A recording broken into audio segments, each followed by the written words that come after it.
আমি আজি গুণগুণহঁতৰ ঘৰলৈ আহিছোঁ। এয়া গুণগুণৰ ভগ্নী জ্যেষ্ঠ দুলুমণি চেতিয়া। আৰু আপোনালোকে জানে, অসমৰ ৰাইজে জানে ইতিমধ্যে তেওঁলোকৰ যি আমি খেতিয়ক মানুহ, আচলতে অসমৰ প্ৰায় 90% মানুহে কৃষিৰ ওপৰত ভিত্তি কৰি আমি চলোঁ। আমি কৃষিজীৱী মানুহ। আৰু গুণগুণহঁতেও খেতি কৰে। আৰু গুণগুণহঁতৰ যি কঠীয়ানিৰ ওপৰত একদম অতি বৰ্বৰভাৱে বুলডাজাৰ চলাই তেওঁলোকৰ কঠীয়াবোৰ নষ্ট কৰি দিলে। য'ত আমাৰ খেতিয়কে আশাৰ সপোন ৰচে গোটেই বছৰটোৰ কাৰণে, য'ত আমি আহু, শালি, বৰা এইবিলাক ধানৰ খেতি কৰোঁ। আৰু তাৰ জৰিয়তে আমি আমাৰ গোটেই বছৰটোৰ কাৰণে পৰিয়ালটো পোহপাল দিবৰ কাৰণে অন্ততঃ অন্নমুঠি আমি যোগাৰ কৰোঁ। আৰু সেই বিজেপি চৰকাৰে আজি কিছুমান মানে ধৰ্মীয় মেৰুকৰণ কৰি তেওঁলোকে মুছলমান মানুহক উচ্ছেদ কৰা বুলি তেওঁলোকে উচ্ছেদ কৰিবলৈ গৈ কিন্তু আমাৰ খিলঞ্জীয়া মানুহকো, খিলঞ্জীয়া ভূমিপুত্ৰ আমাৰ গুণগুণহঁতৰ এই কঠীয়ানিত তেওঁলোকে বুলডাজাৰ চলালে। আৰু সেইটো অসমৰ ৰাইজে দেখিছে। ইতিমধ্যে তেওঁলোকৰ ভগ্নীয়ে গুণগুণে খুব দুখেৰে এটা ভিডিঅ' আপলোড কৰিছিলে, লাইভ কৰিছিলে ফেচবুকত। যথেষ্ট মানুহে সেইটো দেখিছে।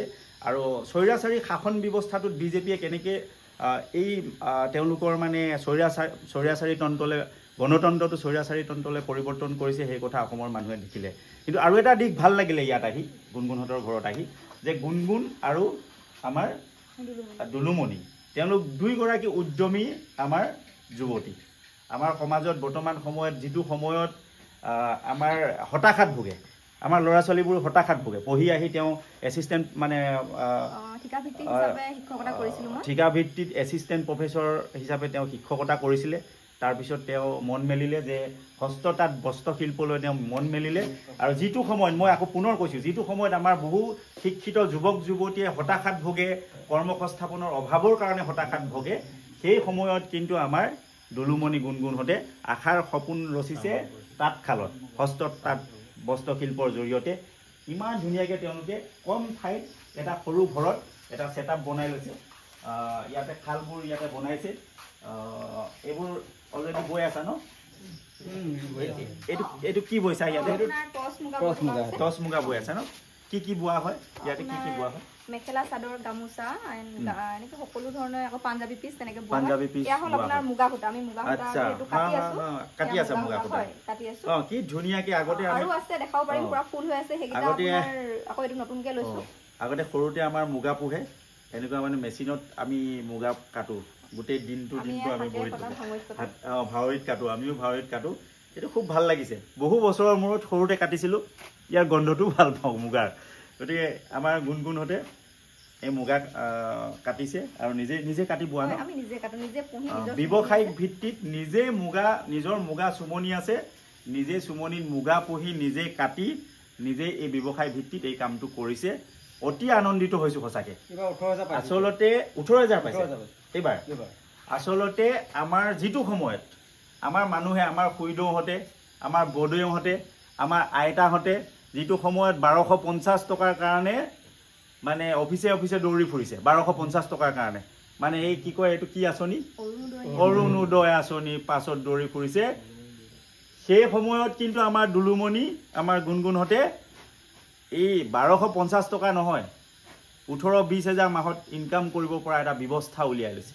এয়াই হ'ল আমাৰ অসমীয়া গাভৰু, এয়াই হ'ল অসমীয়া গাভৰুৰ মানসিকতা। 1250 টকাৰ পাছত নদৌৰি সৰুকৈ এটা ইণ্ডাষ্ট্ৰি ইয়াত খুলিছে। আৰু ইয়াৰ ব্যৱসায়িক ভিত্তিত তেওঁলোকে অসমৰ সোণালী সূতা, য'ত বিশ্ব দৰবাৰত যাৰ চাহিদা অত্যাধিক, বিশ্বৰ দৰবাৰত এনেকুৱা এটা মানে ব্যৱস্থা তেওঁলোকে কৰিছে। খুব আনন্দিত হৈছোঁ, নথৈ আনন্দিত হৈছোঁ। আমাৰ এয়া গুণগুণৰ দেউতাক আছে, খেতিয়ক। আমি দেখিছোঁ, কঠীয়াখিনি দেখিয়ে গম পাইছোঁ তেওঁ এজন ভাল খেতিয়ক। আচলতে কৰ্মপটু অসমীয়া মানুহ আমি, আৰু তাৰ চানেকি তেওঁলোকে দাঙি ধৰিছে। খুব ভাল লাগিছে গুণগুণৰ ঘৰত আহি। গুণগুণৰ ঘৰত আহি ভাল লাগিছে। আমাৰ দুলুমণিয়ে যিটো ক'লে, তেওঁ এগৰাকী উচ্চ শিক্ষিতা যুৱতী, আৰু উচ্চ শিক্ষিতা যুৱতী হৈও তেওঁ কণ্টেক্সুৱেল বেচিছত, মানে ঠিকা ভিত্তিত তেওঁ এছিষ্টেণ্ট প্ৰফেচৰ হিচাপে এখন মহাবিদ্যালয়ত কাম কৰিছিলে। তাৰপিছত তেওঁ চাকৰিটো পাৰ্মানেণ্ট নোহোৱাৰ কাৰণে তেওঁ আশাৰ সপোন ৰচিছে তাঁতশালত। তাঁতশালত আশাৰ সপোন ৰচি তেওঁ নিজৰ নিজৰ যিখিনি মানে দৈনন্দিন প্ৰয়োজনীয় বস্তু তেওঁ গোটাপ যাতে নিজে স্বাৱলম্বী হ'ব পাৰে, এই স্বাৱলম্বীৰ কাৰণে তেওঁলোকে কাম কৰিছে। আৰু আশা কৰিম গুণগুণ আৰু আমাৰ দুলুমণি অদূৰ ভৱিষ্যতে ভাল উদ্যোগী হওক আৰু কমাৰ্চিয়েল ভিত্তিত ব্যৱসায়িক ভিত্তিত এই কামটো কৰি ভাল উদ্যোগী হওক। আজি আমি ইয়াত বহি আছোঁ। আজি গুণগুণে কেইখন আছে খাল গুণগুণ হেৰি দুলুমণি 5খন খাল লৈ আজি বহিছে। অনাগত সময়ত আমি ভাবিম তেওঁ 50খনলৈকে খাল বৃদ্ধি কৰক আৰু চৰকাৰেও আমাৰ দুলুমণি গুণগুণহঁতক সাহায্য প্ৰদান কৰক যাতে তেওঁলোকে এইটো সৰু উদ্যোগটোৰ পৰা এটা লাভজনক ডাঙৰ উদ্যোগলৈ তেওঁলোকে এই উদ্যোগটো পৰ্যবেক্ষিত কৰিব পাৰে। আৰু আমাৰ সপোন এইটোৱে আছে, আমি যে ৰাজনৈতিক দল কৰিছোঁ, আমাৰ সপোন এইটোৱে আছে যে আমি অসমৰ এনেকুৱা ধৰণৰ উদ্যোগী যুৱক যুৱতীসকলক লৈ আমি তেওঁলোকক আশাৰ সপোন দেখাব পাৰোঁ নেকি। আমি তেওঁলোকক 1250 টকা ফ্ৰীকৈ দিয়াৰ পৰিৱৰ্তে আমি তেওঁলোকক মাহত 20,000 টকা, 20ৰ পৰা 50,000 টকা উপাৰ্জন কৰিব পৰা পথ দিব পাৰোঁ নেকি। আমাৰ সপোন সেইটো। গতিকে আমি আশা কৰিম গুণগুণৰ সপোন পূৰণ হ'ব, আমাৰ দুলুমণিৰ সপোনে এসময়ত পূৰণ হ'ব। এনেদৰে মানে খুব একদম ডিচেণ্টলি আৰু খুব উদ্যমেৰে লাগি থাকক। এটা সময়ত তেওঁলোক ভাল উদ্যোগপতি হ'ব, আমি সহায় কৰিম। উদ্যোগটোৰ নামটো কি আছিলে তোমালোকৰ? চেতিয়া হস্ততাঁত উদ্যোগ। ওপৰত দেখাই দিয়াচোন বেনাৰখন। চেতিয়া বস্ত্ৰতাঁত হস্ততাঁত উদ্যোগ। আৰু ইয়াত পিয়ৰ মুগা সূতাৰ পৰা প্ৰস্তুত কৰা মুগাৰ মেখেলা, মুগাৰ মানে হেৰি ৰিহা, মুগাৰ ৰিহা, মুগাৰ পঞ্জাবী চাৰ্ট, মুগাৰ গামোচা সকলোবিলাক পোৱা যায়। অসমৰ ৰাইজে যদি বিচাৰে আমাৰ গুণগুণ দুলুমণিহঁতৰ লগত যদি কণ্টেক্ট কৰে নিশ্চিতভাৱে একেবাৰে খাটি মুগা ইয়াত পাব। একেবাৰে শালত কাটিছে, কোনো ধৰণৰ ইয়াত এই শাল আগতে আমিও কাটিছিলোঁ, দেখি ভাল লাগিছে।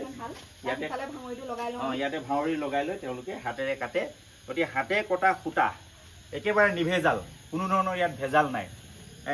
গতিকে ইয়াত কোনো ধৰণৰ ভেজাল নাই। ৰাইজে বিচাৰিলে তেওঁলোকৰ লগত যোগাযোগ কৰিব পাৰে। ধন্যবাদ।